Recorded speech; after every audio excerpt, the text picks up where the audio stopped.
Labas vakaras, jūsų ekranuose laida Prie baro ir aš jos vedėja Paulina Batiriūtė. Šiandien prie baro sėdime kartu su žmogumi, kuris laidose įprastai kalbina kitus, na o šiandien pakalbinsiu aš ją. Ir tai yra grožio salono Akis įkūrėja Oksana Liepinaitinė. Labas, Oksana. Labas, Paulina. Na tai tas tradicinis klausimas, trumpai papasakok apie save, kokia esi ir kuo gyveni. Sunku kalbėti apie save ir sunku save pristatyti, bet mano srityje tai tenka dažnai. Tai visų pirma, esu grožio meistrė, grožio specialistė, mokytoja, lektorė ir audringas ir ugningas žmogus, jeigu taip trumpai. Na, čia tikrai labai taip sutrumpinti ir labai trumpai, bet aš žinau, kad žmonės tau labai dažnai užduoda tokį klausimą ir kurį aš irgi tau noriu užduoti. Oksana, kaip tu viską spėji? Pati nežinau iš tikrųjų, kaip aš viską spėju, nes veiklų pas mane yra labai daug, ganėtinai daug. Tai prie grožio procedūrų esu ir mokytoja, mokinu kitas mergaitės blakstienų priauginimo, būtent kalbant apie mano sritį. Taip pat vedu ir laidą, ar ne, esu kitoj pusėje.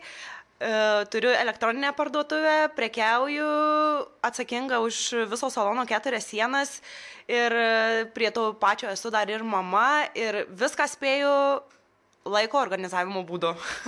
Tai čia pas tai toks vienas iš stipriausių įgūdžių, ne laiko planavimas. Taip, ko seniau neturėjau ir nežinojau, kada ką veiksiu ir kaip veiksiu, tai dabar žinau savaitę 2 į priekį, ką veiksiu trečiadienį 11 val. Dėl to, nes viskas yra sudėliota pagal grafiką ir tiesiog stengiuosi neišbėgti iš to, laikytis to organizuotumo pačios savęs, kad viską suspėti, nes jeigu tik kažko nepadarysi, laiku nepabūsi, viskas kortų kaladėje nukris ir visas namelis subyrės. Tai žodžiu, sirgti kaip ir neturi tokios prabangos, kiek girdžiu. Nelabai turiu, bet jeigu ir susirgu, einu į darbą sirgdama. Nu, tokia dalia yra tada, kada tu dirbi savo. Didžiausias minusas. O kalbant atvirai, ypač dabar, kai neseniai dar prisidėjo ir naujos mamos pareigos, kas yra sudėtingiausia visame šitame veiklų organizavimo, žongliravimo veiklomis procese? Sunkiausia galbūt, kad mano lėliukui yra 10 mėnesių, tai jisai yra ganėtinai mažas. Tai sunku, kai tiek daug darau, tai kad paskui apsiriboju save, tiesiog savo mintyse galvoju, kad per mažai laiko skiriu vaikui. Nors iš tikrųjų taip nėra. Skiriu jam pakankamai laiko, tiek, kiek išgaliu daugiausiai. Aišku, skiriasi tai nuo kitų mamų, kurios augina vaikučius namuose, ar ne, iki 3 metų. Tai skiriasi galbūt tas, jam šiek tiek aš pati mažiau namuose būnu, bet negaliu nieko kitaip padaryti, dėl to, nes aš dirbu savo. Jeigu aš išeisiu, tai reiškia nieko nebus. Todėl galbūt dauguma manęs ir nesupranta ir žiūri į mane kreivai ir šnairai, kaip sakoma. Kad, kaip tu čia? Čia tik pasigimdė ir jau iš karto į darbus. Taip, aš išėjau, išvažiavau į ligoninę iš darbo ir po ligoninės principę po mėnesio grįžau atgal į darbus. Bet visa tai yra vien tik dėl to, nes man atlikštutės niekas nieko neatnešė. Tai čia ta taisyklė, kiek aš pasidarysiu, tiek aš turėsiu. Bet šios taisyklės nesupras tas, kas nesą patyrė savo kailiu to. Ir jeigu niekas neturi verslo, nes grožio saloną ir grožio veiklą aš įvardinu kaip verslu ir gan pelningu verslu, tai niekas ir nesupras to, kol nesą patyrė pats iš savęs. Tai sunku išlaikyti, sunku laviruoti, bet nei vaiko auginimas, nei ta motinystė nepakenkė nei vienai veiklai ir kaip tik dar daugiau veiklų atrodo prisėmiau, dar daugiau tos motyvacijos atradau. O būtent kalbant apie motinystę, dažnai girdžiu, kad veiklios moterys mano ar taip patvirauja, jog motinystė sustabdys nuo veiklų, bus tarsi stabdis. Kaip tu galvojai ir jautei iki motinystės ir kaip dabar jauti tai? Tai iš tikrųjų taip ir yra, pas mus visuomeniai kažkaip tave įbaugina, kol tu dar nesi mama, tau iš karto jau yra obliuojama, kad tu tapsi mama, pamiršk savo gyvenimą, nieko neturėsi, užsidarysi namie, būsi apsimouzojus, apsiterliojus ir sėdėsi tik tai su vaiku. Man irgi tai buvo ir aš tada galvojau, kai laukiausi, galvojau, blemba, viskas, aš neturiu gyvenimų. Ta prasme, viskas, mano gyvenimas bus namie, aš darysiu kotletus, šveisiu grindis ir žiūrėsiu tik tai vaiką ir viskas, nieko daugiau nebus. Bet paskui pagalvojau, kodėl aš taip turiu daryti, kodėl visuomeniai mums taip skiepija, kad mes esame įpratę, kad jeigu moteris besilaukianti ar susilaukusi vaiko, viskas, jinai yra nurašyta nuo gyvenimo bent 3 metam. Ok, aš nesmerkiu moterų, kurios pasirenka tokią savo kasdienybę, galbūt su sekančiais vaikais aš irgi tą patį pasirinksiu. Bet šiuo momentu, kada tu esi jaunas, vaikas negali tavęs sustabdyti nuo tavo svajonių ir tavo tikslų. Jisai yra tavo palydovas, tu su juo kartu gali visur eiti. Ir mes esam keliautojai, mūsų šeimyna, visur mes savaitgaliais, mes namie nebūnam, visą laiką trankomės po visur. Ir visą laiką sakydavau, atsiras vaikas, baigsis jūsų trankimai. Nesibaigia. Vaikas tik papildomas lagaminėlis, kurį tu tampaisi iš paskos, bet mes esam visur kartu. Ir galbūt aš esu pavyzdys kitoms jaunoms mamoms, kad vaikas tavęs nesustabdo nuo gyvenimo, jisai kaip tik tau duoda didesnį spyrį, daugiau visko ir stipriau visko daryti. Taip pat ir maitinimas. Aš dar po šiai dienai maitinu ir su savo milijonų veiklų vaiką tampausi iš visur ir visada ir maitinu. O man visos sakė, kad tai neįmanoma. Tai čia vėl paneigi šitą ir galbūt kitos mamos atrastos motyvacijos nesėdėti namie, jeigu tik tai yra noro daryti, tai vaikas nekliūtis tikrai. O kaip dabar reaguoja tie visi komentatoriai, kurie tau sakė, ne, tai nebus įmanoma, viskas baigsis, palauk ir čia pamatysi, nes aš žinau, kad tavo vaikutis dalyvauja su tavim ir mokymuose, visuose varo kartu. Kaip dabar reaguoja aplinkiniai? Tai dabar gal truputį priprato jau. Patylijau dabar. Patylijau, nes, žinau, kad, ta prasme, jeigu man kažką pasakys, žinau, kad aš, nepėsti ir tikrai nepatylėsiu. Jeigu žmogus bando man įkasti, aš jam atgal pabandysiu įkasti arba kaip tik priversiu jį nepatogiai susijausti, pasakydama jam komplimentą, kas dažnai žmonės išmuša iš vėžių, ne? Tai pakol kas tų komentarų susilaukiu mažiau, bet aišku, vis tiek pasitaiko tas toksai. Yra ir pagyrų, nesakysiu, yra, kur žmonės ir pagiria, tu šaunuolį, kaip čia viskas spėjus, kartu su vaiku, tikrai pavyzdys esi, bet yra ir tų, kur, sako vis tiek, netlieki pilnai mamos rolės, kokia turėtų būti iš tikrųjų. O aš visada sakau, kad tai labai labai įkvepia. Tai aš esu iš tų, kur tikrai įkvepia šitas pavyzdys. Oksana, o kas yra tavo tas įkvėpimo ir energijos šaltinis? Nes energijos pas tave tai pavydėtinai atrodo. Iš tikrųjų, gal savanaudiškai nuskambės, bet šiaip pagrindę pačios motyvacijos, iš kur aš gaunu, tai gaunu iš savęs. Pavyzdžiui, jeigu man būna tų blogų dienų, kur dažniausiai ir būna daugumai žmonių blogų dienų, ar ne, kada tu nieko nenori, žiūri į vieną tašką ir galvoju, o Dieve, kam aš čia viską tą darau, čia nesąmoniai, salonas nesąmoniai, priemonės nesąmoniai, mokymai nesąmoniai, viskas yra nesąmoniai ir kodėl aš čia iš viso dirbu, gal man reikia eiti kasininkę kokią dirbti. Būna ir tokių dienų tiesiog ir arba ten kavinėj sėdi ir galvoju, noriu būti padavėja, tiesiog noriu būti padavėja, nes jom žiauriai gerai yra ir atrodo, kad jokių problemų nėra. Tai motyvacijos aš ieškau pati iš savęs, iš kažkokių tai ženklų. Pavyzdžiui, prieš keletą metų, dabar jau 7 metai, šeima pasiekė, šeimoje atsitiko didelės nelaimės. Per porą metų mes netekom mano mamos ir vyro tėčio. Tai po šių skaudžių netekčių man buvo toksai supurtimas, nes jie buvo abudu ganėtinai jauni. Ir per keletą metų mums tiesiog buvom priversti su tuo susitaikyti ir po visų to aš tiesiog atsisėdau ir galvoju, viskas, gyvenimo nėra. Nėra žmonių, jų gyvenimai baigti, jie buvo jauni, jų kelionių nėra, jų planų nėra, jų namų statybų nėra, jų svajonių išpildymų nėra ir viskas, gyvenimas antiek trumpas. O dabar dauguma mums sako, mėgaukis gyvenimo, nes jisai ganėtinai trumpas yra, bet dauguma nesupranta tos frazės iš tikrųjų pasakytos. Ir aš paskui sakau, aš būsiu pati savo motyvatorė. Ko jie nepadarė, padarysiu aš. Ir man dabar pačiai, jeigu aš kažko tik tai nedarau vieną dieną, man viduje toksai atrodo kaip nesmagumo jausmas. Blemba, tu sveika, tau viskas gerai ir tu sėdi, žiūrai teliką ir nieko nedarai. Atrodo savo neatleistina. Ir aš stengiuosi visą savo aplinką tuo užvyt, tuo užkrėst.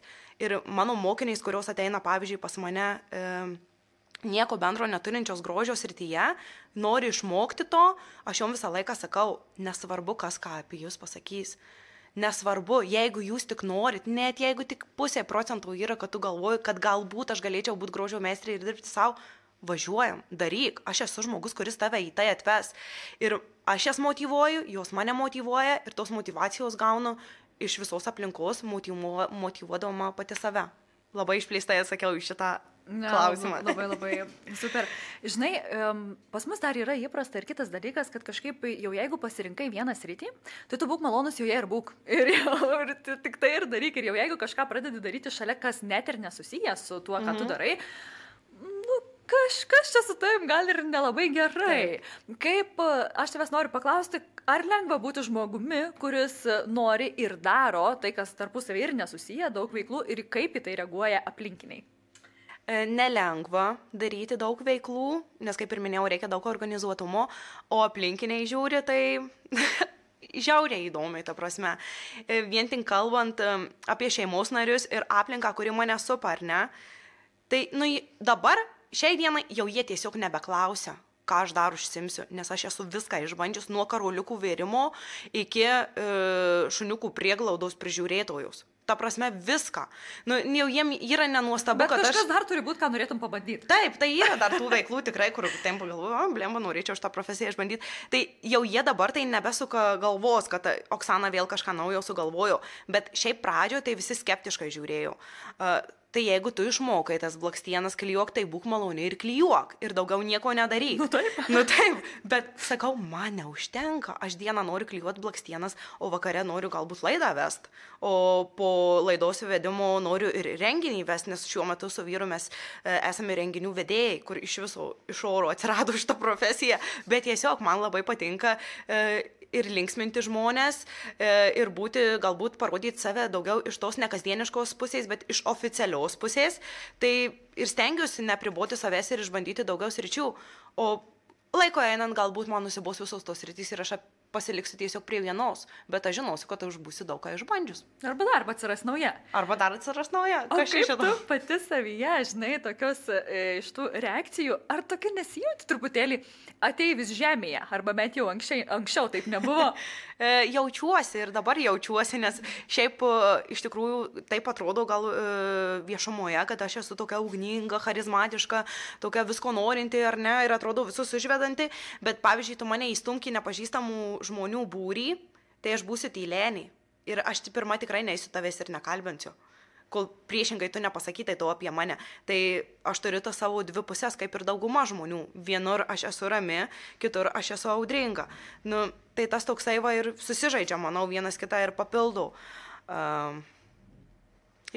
Tikriausiai ir papildo tai. Ar gauni klausimų, Oksana, o kodėl tu nesikeli, pavyzdžiui, gyventi į Vilnių? Vilniui bus dar daugiau galimybių ir visa kita. Ar tau, kaip taip daug veikiančiam ir norinčiam žmogui, Marijampolė, Vilkaviškis, ne per ankšti miestai? Tai mes su vyru iš tikrųjų prieš 7 metus ir parsikraustėm iš Vilniaus. O kiek jūs gyvenat Vilniui? 3 berods metus, apie 3. Tai buvo toksai šokas, kad tu iš Vilniaus grįžai čia į provinciją, kur čia atrodo viena maksiai pas mus, kamščių nėra, nieko nėra. Jau prekybos centrų tai turim daugiau. Bet ta prasme, kur tu nueini, tave visi žmonės pažįsta. Gėlių pardavėja žino, kokias tu gėlės perki, nueini į kavinę, žino, kokią kavą ėmėsi, nešimai, ta prasme, nėra to tokio, kad tu pamatyti daug naujų veidų, naujų žmonių. Jeigu kažkas naujo atsikrausto, tu iš karto apie tą žmogų sužinai per aplinkui, per visus kanalus. Tai buvo šiek tiek tas šokas ir dabar, kada jau pragyvenome čia 7 metus, tai po truputį kirba tas kirminas, kad atrodo kažko norėčiau daugiau, norėčiau gal į Vilnių atgal grįžti, o galbūt kažkur kitur iš viso pabandyti, nes, kaip ir sakiau, gyvenimas antiek trumpas, kad norisi jį savo man griebti. Ne šaukštų, bet savo, atrodo, norisi imti viską ir dar pabandyti kažkur kitur pagyventi, kas čia tokio. Tai važinėjimas, nemanau, kad čia yra didelė problema, svarbu, kad tu atrandi tą savo tikrąją buvimo vietą. Bet vėlgi, norisi ne miesto, norisi miško, norisi gamtos, norisi ramybės tos. Tai nežinau, kaip čia bus. Žmonės sako, ką tu čia veiki ir ar kas čia tave įmetė į tą Vilkaviškį ir į tą Marijampolę. Bet aišku, savam krašte labai smagu ir jeigu tu nori tobulėti ir nori daug ką daryti, nereikia tau didelio miesto. Kad gyvensi šalia Akropolio, tai tau nuo to geriau tikrai nebus, nes mes galime jį nuvažiuoti, o didelius darbus tu gali daryti ir mažo mieste. O kaip vyras, ar suspėja su tavo tempu? Ar jam kyla iššūkių suspėti? Jau dabar ištrašmuotas. Seniau tai būdavo problema, nes jisai taip, mes abudu žiauriai greiti, tai įsivaizduoju, koks mūsų vaikas yra. Tai mes abudu esam žiauriai greiti. Tai iš pradžių man jį reikėdavo vilkt, už rankos tempt. Einam čia, darom čia. Bet dabar jau jisai Įsibėgėjo. jau įsibėgėjo ir jisai tiesiog nebereaguoja. Va, pavyzdžiui, vakar aš visą vakarą siuvau dekoracijas savo salonui, nes artėja kalėdinis sezonas ar ne, tai aš siuvau tiesiog rankom pati viską iki 12 nakties. Tai jisai tiesiog nieko jau man nebesako ir, nu tiesiog, jeigu tu nori, gerai darom ir važiuojam. Manęs darom. nekišk, Jo, manęs nekišk, aš tiesiog galiu ten kažką padaryti, jo pamūryti, sutaisyti kažką, bet į kitas veiklas manęs, prašau, netrauk, viskas užtenka, nes jiems savo veiklų užtenka tikrai. Grįžti namo ir Lukas į tave žiūri, nu, kažką jau naujo sugalvojo. Jo, visą laiką tai būna, bet, nu, tiesiog pripranti. Aš puikiai žinau, kad tu esi tas žmogus, kaip ir pradžios sakėjai, man nieks nenukrito ir man ant lėkštutės niekas nebuvo padėta ir tu tikrai esi labai daug dirbantis žmogus ir savęs negailintis. Oksana, ką tau reikėjo paaukoti ir koks jis iš tiesų kelias, kurio žmonės nemato, nepagalvoja, kurį tau reikėjo nueiti, kad šiandien tu turėtum tai, ką tu turi, savo verslą? Paaukoti tai reikėjo daugą. Visą šventę su šeima, visus susiėjimus su draugais, visą tą linksmąją dalį. Dėl to, nes kol visi šventėje aš dirbau. Draugų susirinkimas, susibūrimas, nėra Oksanos, kur Oksana, aš darbe, šeimos vakarienė, nėra Oksanos, atvažiuoja paskutiniai kurinai, aš darbe. Ir tiesiog iš pradžių būdavo, kad galbūt visi pradžioje viso ir šeima, ir draugai žiūrėdavo su pagarba į tai į mane, kad, nu, aš čia stengiuosi dėl savo verslo, ne kad jį išvystyti, kad jį pastatyti ant kojų, bet paskui atsirado tas, kad jie tiesiog mane pamiršo. Jie nepradėjo klausinėti, kur Oksana dingo. Priprato, kad tavęs niekada nėra. Nes manęs niekada nėra ir jau jie paskui manęs nepasigėdo. Ir dabar, pavyzdžiui, aš šiek tiek esu truputį apmažinus tuos savo darbus pagrindinius, ar net ten salonų veikla. Truputį esu pristabdžiusi ir daugiau laiko leidžiu ir su šeima, su draugais. Jiem net patiems keista. Tai tu nedarbe, tai tu nedirbi. Ir kai man užduoda tokį klausimą, mane aišku, kad žaidžia viduj. Skaudina, dėl to nes galvoju, tai kokį paveikslą jūs esate susipiešę apie mane, kad aš visą laiką darbe. Tu pravažiuok pro saloną, ten 11 vakaro Oksana dirba. Bet taip yra kodėl. Dėl to nes man tėvai nepadarė salonų. Tėvai nenupirko įrangos, tėvai nenupirko man priemonių ir nedavė pinigų ant pradinių investicijų į prekių, į elektroninės parduotuvės ar nekūrimą, nes čia yra dideli pinigai, kuriuos reikia uždirbti. O su grožio veikla aš tą ir padariau. Uždirbau viską pati savo rankom, bet dirbau žiauriai daug. Jeigu tu ateisi į darbą nuo 8 iki 3 padirbsi ir ten priimsi 3 klientės, tai tikrai nieko nenusipirksi. Bet jeigu tu dirbsi nuo 8 iki 11 ir taip gerus 5-6 metus, tai tu tikrai daug ką pasieksi. Tikrai daug ką padarysi pati ir niekam nereikės ačiū padėkoti. Ačiū pasakyti. Aišku, reikės ačiū pasakyti pagalbiniam žmonėm, kurie padeda, ar ne. Tai ten, pavyzdžiui, mano vyras, Anyta, kuri visą laiką šalia manęs koja kojan, tai jo, jiem padėkosi, tėčiui mano, bet už tai, kad kažkas už mane padarė, aš niekam ačiū neturiu pasakyti, nes aš viską padariau pati. Kai dabar žiūri atgal į visą tą nueitą kelią, ar yra tokių dalykų, klaidų, sakykime, arba pamokų, kurias padarėjai ir dabar sakytum, ne, va šito nekartočiau, dabar daryčiau kitaip? Aišku, kad yra ir ganėtinai nemažai tų klaidų, kaip dabar pati matau, galbūt kartais reikia patylėti daugiau, nes aš tokia dažnai pasakau ten, kur nereikia, tai tas gal man kartais pakiša koją, bet iš kitos pusės galvoju, kad jeigu aš nekalbėsiu ir nepasakosiu visiems, tai manęs niekur nekvies nei motyvacinių kalbų šnekėti, nei kitus motyvuoti. Tai yra tų klaidų padaryta ir su salono įrengimu padaryta klaidų, nu, bet iš klaidų mokomais. Bus antras salonas, nebus klaidų. Bus kitos klaidos. O kalbant apie pačią grožio srities verslą, ar Vilkaviškyje ir Marijampolėje šita sritis yra konkurencinga ir klausia apie tas povandeninės sroves tarp grožio meistrų. Yra tokių nemalonių? Šiaip iš tikrųjų visi sako, kad nėra. Ir sako, va, Jesu, kaip mes čia gerai sutarėm visos ar ne ir nesipykstam. Tai oficiali versija, o tikroji? Oficiali versija, o tikroji, tai nežinau, kodėl yra. Aš, pavyzdžiui, manau, tas suvokimas į grožį aplamai yra šiek tiek kitoks. Niekada neskaičiavau klienčių pinigais, niekada nežiūrėjau į tai, kad kiek aš čia uždirbsiu ir kiek čia pinigų bus. O kitos, pavyzdžiui, daro taip. Jos skaičiuoja klientės, savo klientės tau niekada neatsiūs, nes galvoja, atsiunčiau tau pinigus. Tai taip yra, kada tu gyveni mažam mieste, yra. Ir dažnai meistrėjim taip pakiša koją, bet nesakau, kad visom. pavyzdžiui, mano aplinka, kuri mane supa, tai dauguma iš grožio meistrų yra draugės ir, pavyzdžiui, dirbi Marijampolėje ir tau pasibaigia kažkokia tai priemonė ir skambinu visais varpais per visos Marijampolės meistris ir sakau, man baigėsi tas, ar gali paskolyti. Net būna, kad ir priveža. Nu, ta prasme, yra ir ta blogoji pusė, ir ta geroji pusė. Bet didžiausias minusas yra meistrų laikyti konkurentais kolegas. Negali būti konkurencijos, turi būti tik kolegiškumas. Jeigu tu tada žiūrėsi taip į kitus meistrus kaip į kolegas, tai ne tik tu nusiųsi galbūt jam klientą, bet ir jisai tau atsiūs. Ir tada bus bendrystė, ryšys ir ne viskas pinigais matuojama. Nes dažniausiai žmonėm kiša koja pinigai. Iš ties, kai apsidairai Marijampolėje, tai tų grožio salonų, tikrai jų atrodo labai daug, kaip ir prekybos centrų. Oksana, jeigu šiandien sakytų žmogus tau, noriu atsidaryti grožio saloną Marijampolėje, dar vieną grožio saloną Marijampolėje, sakytum, verta ar neverta? Aišku, verta. 100%. 100%, ta prasme, įsivaizduokit, aš kai sakau, mane gali į Antarktidą nuvežti. Aš dėsiu pingvinam blakstienas. Ta prasme, grožio meistrai visada darbo turės. Ir moteriai sako, kaip man atrast save, ką man daryti, aš nežinau, ką man dirbti.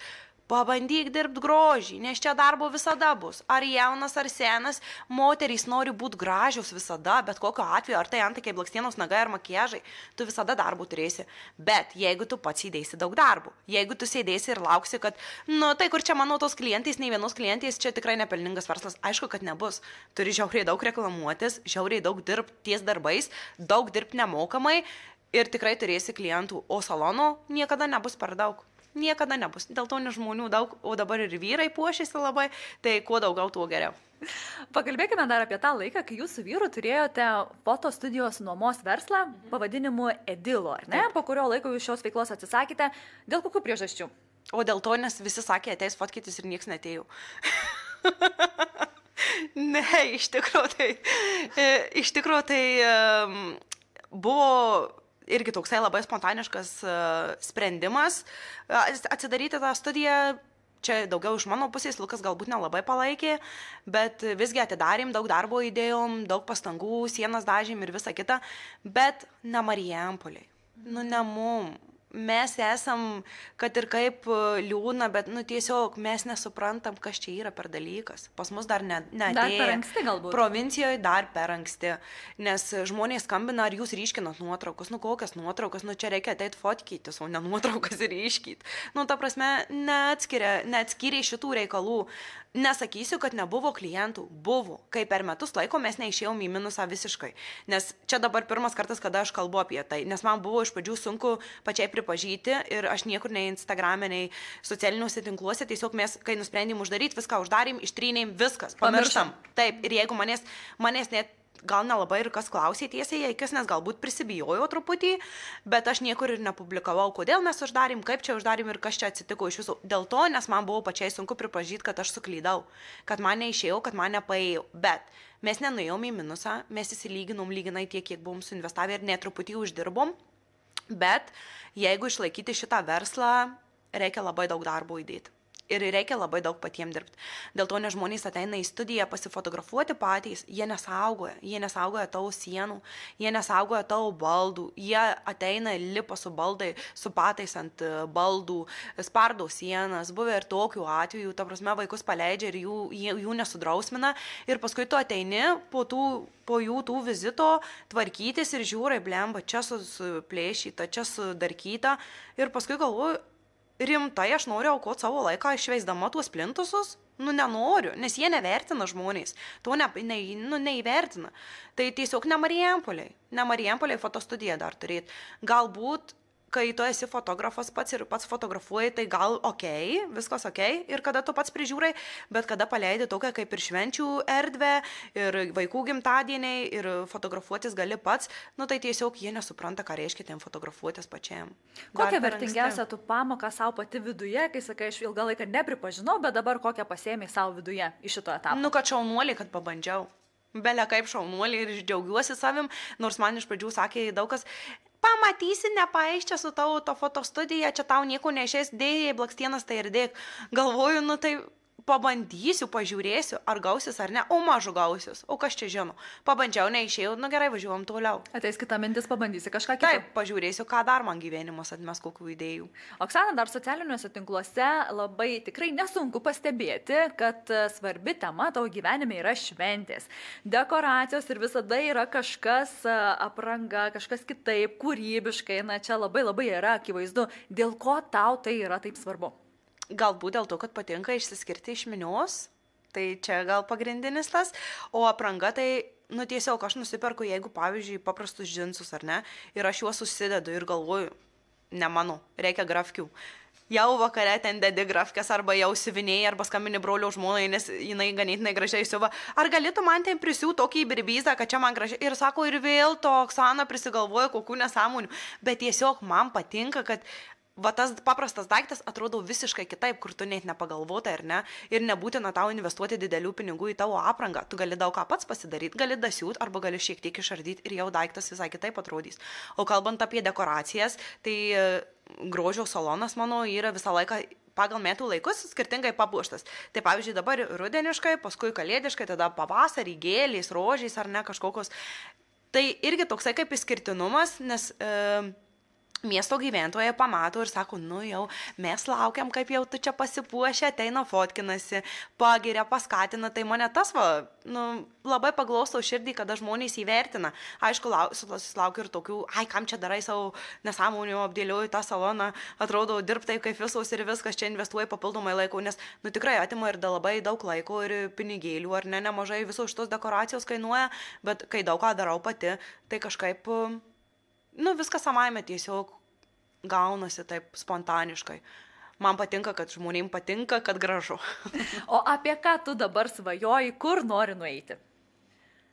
Nežinau. Dabar pakol kas jau jaučiuosi savo vietoje, savo rogėse, bet tiesiog noriu daugiau dar vystyti grožio veiklą, daugiau elektroninę parduotuvę, daugiau galbūt mokymais užsimti, nes dabar, kaip ir sakiau, truputį esu sustabdžiusi tiksliau, tai galbūt į čia daugiau, bet šiaip nežinau, kada gyvenimas man kažką naujo atmes. Kokį ženklą atsiūs, ar ne? Taip, jeigu bus kažkoks ženklas, tai ir pabandysiu, o aplinkiniai vėl galės sakyti, ką jinai čia susijima savo nesąmonių. Na ir pabaigai tradicinis laidos klausimas, kurį mūsų kraštietį tu norėtum pamatyti laidoje prie baro ir išgirsti, kaip ir kuo jis gyvena. Manau, kad įdomu būtų pamatyti merginą, kuri irgi labai daug ko užsiima, tai Rugilė Maslauskaitė, fotografė jinai yra, tai manau būtų smagu išgirsti jos pokalbį. Ačiū už pokalbį. Ačiū tau. Šiandien tai buvo viskas, ką kartu su Oksana jums spėjome papasakoti. Jeigu jūsų mintyse sukasi koks nors žmogus, kurį jūs norėtumėte pamatyti laidoje prie baro, savo pasiūlymus siųskite elektroniniu paštu prie baro@mmm.lt. Iki.